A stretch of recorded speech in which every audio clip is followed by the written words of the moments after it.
Hello and welcome to another module of the Paid Traffic series. In this module, you'll learn about solo ads. This module equips you with the relevant information to generate traffic via solo ads. First, the basics. What are solo ads? To make it simple, solo ads is a form of advertisement sent out to an entire or a portion of an email subscriber list. The rule is you are purchasing your intended audience or targeted traffic in the form of a mailing list. Your main goal is to drive them to your landing page. You may also purchase solo ads to promote an affiliate link. Where do you find your targeted audience on your intended mailing list? Generally, when you have ideal audiences in mind, you have two choices. You may deal with a solo owner where they have already established their own mailing list in a specific niche. You may also contact an ads broker who acts as an agent for this business. This will be further discussed in the following modules. When you purchase a solo ad, the emails sent to your audiences are dedicated emails. This means the emails revolve entirely around the product or service you intend to promote. The emails are focused on a particular niche area depending on the product or service advertised. This may range from the selling of supplements to fitness campaigns. In a nutshell, solo ads work best for those intending to drive quick traffic in large numbers. This can be applied in context where you are about to launch a product or if you need traffic to be sent to a web page immediately. In the next module, we'll be talking about how solo ads work in detail and how and where to purchase your solo ads. Hi there and welcome back to the Solo Ads series. In this module, you'll learn how to generate and purchase your traffic via solo ads, specifically focusing on solo owners. Mentioned in the previous module, in order to search for your intended mailing list, there are two approaches. 1. Solo owners. 2. Solo ad brokers. What's the difference between the two? Solo owners are individuals who own their own solo ads. They've established their own mailing lists where they will sell a solo ad to you, and it's dependent on your market. Usually, solo owners will charge you by cost per click or CPC. This depends on how many customers are interested and click on your email for further information. Having said that, there are some downsides in opting to purchase your traffic from solo owners. As the name suggests, solo owners are only solo owners. Initially, most of them do have a specific mailing list for marketing and business purposes, but as their mailing list expands, many people inquire to purchase their lists where they have turned it into their main niche. Therefore, they are only interested in making money by selling their lists. Sometimes it's even possible that their mailing list doesn't even correspond to the advertisement that you intend to sell. This means you may be wasting your resources as you're promoting your product to the wrong audience. Secondly, certain markets or niches have very few solo owners as the market can be relatively new or it's not been explored much by consumers. For instance, markets that cater towards very specific products for very specific audiences. Example, supplements to control the sugar level of diabetes patients. As a result, you may find some difficulties in generating or finding suitable mailing lists for you via solo owners. Another drawback is, as the solo owners are charging you based on CPC, the conversions may be low. As stated earlier, some of the mailing lists would not entirely hit the bullseye for you as the audiences are a mismatch. Now, you've understood solo owners. In the next module, we cover another vehicle to generate your traffic, which is solo ads brokers. Hey there and welcome back. We explore another initiative to generate your traffic which is based on solo ads brokers. By the end of this module, you'll be able to weigh your choices in generating traffic. What are solo ads brokers and how do they aid you in generating traffic? Solo ads brokers are individuals who may manage 20 to 30 mailing lists assigned by their respective owners. They observe the progress of each list carefully. They're also known as the agents of solo ads, just like how real estate agents function in the property investment scene. They know which lists are active and which aren't. They also have an idea of the list's interests and how many clicks are made per list. They are paid by the list owners, and they will usually charge you a base on cost per thousand, CPM. Therefore, you don't have to worry about the cost, as it is highly unlikely for them to charge you unreasonably.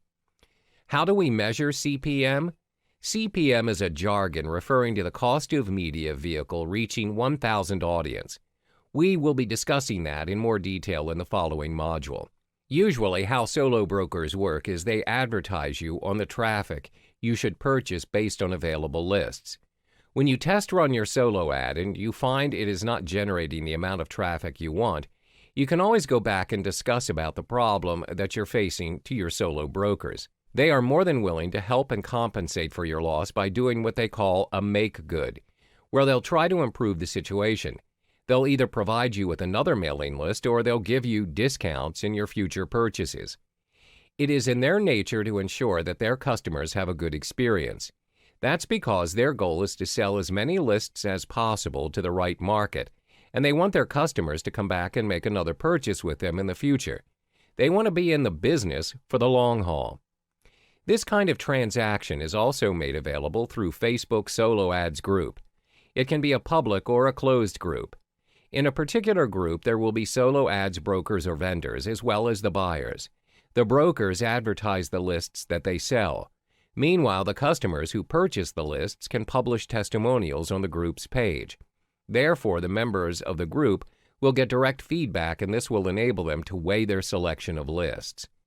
Examples of solo ads Facebook groups are as follows. 1. Solo ads and funnel clicks market. 2. Solo ads, ad swaps, and email marketing. Again, one of the drawbacks is that solo ads brokers are also dependent on the market. You need to scout around to ensure you're dealing with the right broker where they provide you with the intended audience. Different markets have different solo ads brokers. Don't waste your resources by making the wrong choice. Hi there, and welcome back. In this module, we provide you with the golden rules to ensure your solo ad success. The 2 rules focused on in this chapter are to identify your target audience and secondly, to be specific in your advertising. When you intend to launch a product or service, you have your own target audience in mind. Without any consumers, there's no reason for you to even think about the product in the first place. The same case applies in solo ads. You have to know which market to focus on and whom you are servicing. The first golden rule: identify your target audience and be familiar with their demographics. For instance, if you're selling skincare products that specialize in getting rid of acne, the questions you want to ask yourself are: which age group are you focusing on? Are you focusing on males, females, or both? What type of products are they purchasing? What sites are they interested in and looking at? It's important to identify these factors as it'll aid you in being more specific towards your advertisement goals.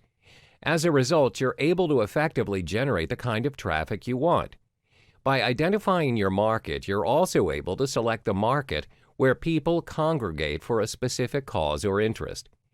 After you've identified your target audience and you find a mailing list that works for you, remember to keep going 2 times bigger than your previous round. For instance, if you purchase 50 subscribers on a list and it works for you, continue with 100 subscribers for the next round. Continue to do the same each round until you have accumulated your ideal list for your advertisements. But always remember to not drastically go for a huge solo ad if you're relatively new to the scene. The strategy is to scale it small and to go bigger each time. This way you don't waste your resources on gaining unwanted subscribers. Now, the second golden rule is to be specific in your advertising. A lot of rookie solo ad users happen to be vague in what they're selling, thus confusing the audience. First and foremost, be clear of your purpose or goals of the email. Do not confuse the readers by making them wonder what your offer is. Clarity is key. Cut to the chase. Another important pointer to note is to stay true to why the audience opted into your list. For instance, when your solo ad directs them to your squeeze page, make sure that they get what they came for. If your squeeze page is giving additional information on your skincare product, don't send them an ad on slimming pills. Yes, it happens. When you fail to deliver relevant information to your audience, it can go 2 ways. They either hit the unsubscribe button or worse, report you as spam. It's important to not only generate and drive traffic to your page, but to sustain and build up your lists as well.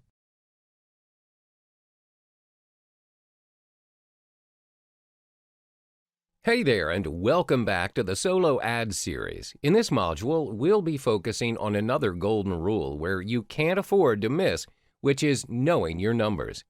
When we talk about numbers, it all boils down to two major components. One, identifying the cost to purchase your solo ads. Two, tracking your progress.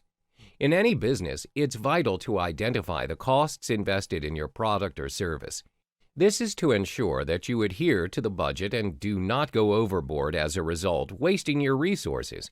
When you have invested, the next step would be tracking your progress to identify if your investment generated profit or loss. Now, some people may think it's unnecessary to track your progress when you're only dealing with solo ads, but trust me, it pays to be systematic and calculative, especially if you want to go big. First and foremost, let's identify the cost to purchase your solo ads. When purchasing solo ads, you are usually charged based on cost per thousand. That's CPM. CPM is a marketing jargon and is the most common method in pricing web ads. It refers to the cost of a media vehicle reaching 1,000 people in audience. Some solo ad sites will charge you based on their fixed rate. For instance, it'll cost you $1,500 to advertise to a mailing list of a specific size. The M in CPM represents the Roman numeral for 1,000. The CPM formula is as follows. Cost of 1 unit of media program divided by size of media program audience times 1,000. Let's illustrate an example. The mailing list size for Market A is 100,000. The price for a solo ad referring to Market A is $10,000. Therefore, your CPM would be calculated as follows. CPM equals $10,000 divided by 100,000 times 1,000, which equals $100. This means it'll cost you $100 to reach 1,000 audience in Market A. The cost to purchase your solo ads is dependent on the market. But remember, our rule is to start small and grow bigger as you go. Do not pay a fortune if you are still new to the scene. After you've paid for the cost and your ads are up and running, it's time to track your progress. What you need to do is create your own method for tracking, where this can be effectively done with Microsoft Excel. Get to know your numbers and, most importantly, your results. Did you hit the target? If you did, then congrats. If you did not, then this is when you backtrack and detect what went wrong. You should track your progress based on the following points: number of clicks on your landing page, sales accumulated, pending sales, the cost of advertising, profit gained, net results. Always remember, numbers don't lie. We've come to the final chapter of the Solo Ad series. In this final module, you'll be testing out your ads. From the previous modules, we said to test small and scale small. As a beginner, it is unrealistic for you to be too ambitious and spend your resources on a market you're uncertain of. The first try is always the hardest, and it won't guarantee you the results you wished for. Therefore, be strategic in your solo ad journey and test run your solo ads frequently through a small sample. For instance, when you found a particular mailing list that suits your market and the sample size is 100,000, what should you do? For the first run, you should only take up to 10% of the solo ad block, which means you select 10,000 lists from the entire block. This gives you the chance to track your progress and observe your performance. You are able to identify if the solo ad is in fact the suitable market for you. If it didn't work out the way you planned, devise a new plan and improve. Most important, you are not taking a risk you can't afford to handle as you are scaling it small. When you figured out the game and set up your game plan, my suggestion is to gradually increase your solo ads by 10%. Do not scale it up drastically. Remember, consistency and sustainability is always key. As mentioned earlier, from the 100,000 subscribers, you have had your test run of 10%. Continue to purchase the next 10% from the same block and test run your ad again. If you found out it is working for you, then go for the next 10%. This is how you should test run and scale your solo ad if you're relatively new in the internet marketing scene. Keep going and increase your momentum by 10%.